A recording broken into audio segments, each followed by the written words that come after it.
Some of the goals that are being proposed here, it's a fairly broad range of targets: a pullback of Russian troops, the removal of tactical nuclear weapons from next door in Belarus, a suspension of an ICC warrant against Vladimir Putin, and relief from sanctions imposed on Russia. But are any of these targets viable?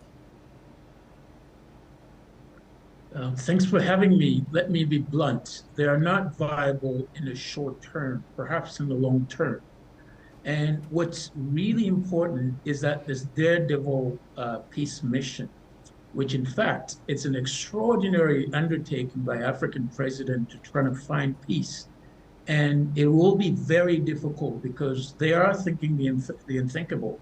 And those unthinkables are not at this time, especially in the short term, possible.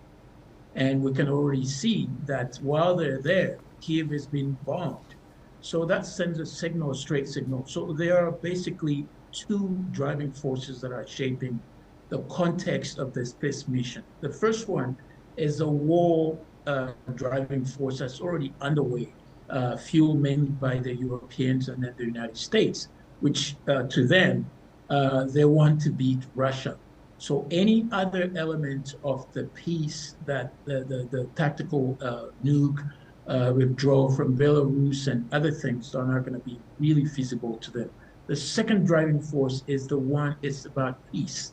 Now, the global south is most of the world is for peace. So these two powerful driving forces are at play. And the elements that the peace mission is bringing on the table for now is not going to be possible. It all comes down to leverage, though, doesn't it? Because, you look at what African countries are bringing to the table to try and convince Russia's president even to just agree to an extension of the Black Sea grain deal. Relatively speaking, Africa is a tiny market in the larger scheme of things. Is there any leverage that African leaders are bringing to the table beyond saying, look, listen, we know what war is like. It's never pleasant. It's never pretty. You two sides really need to stop this. Yes, so far they don't have any that's visible to most of us observers and analysts. I think perhaps what they could cut a deal with Russia, and not only Russia, but also Ukraine may be able to say, if we get a great deal of peace from there, you're going to benefit from our rare minerals, our resources, natural resources, and so forth. But at this stage, they have very little to go by. So which makes it very difficult. And so I mostly see right now it's a low road peace mission, which is basically the worst case scenario. And to hope for a high road, best case scenario, we can't see that coming out. The Africans don't have any leverage now.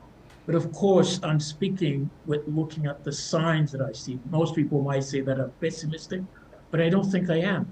And what is most important for the future is to hope that the high road takes place, but not now. Indeed. One last question for you, Kofi. I mean, given everything we've discussed, right, these are leaders who are going into this event with virtually no leverage to speak of. Economically speaking, we're not exactly carrying a ton of weight here. What's the point? Why even try? Well, they may have an ace up their sleeves that nobody knows about. That's the point. So that point could be something hidden to us. And I know, for example, most of us would be quite surprised to see that this kind of peace mission has been made so visible.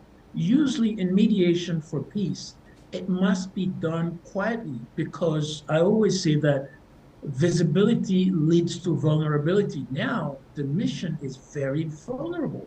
Because of the high visibility, you've seen what happened to the South African delegation in Poland, and more of that could be coming up. We don't know.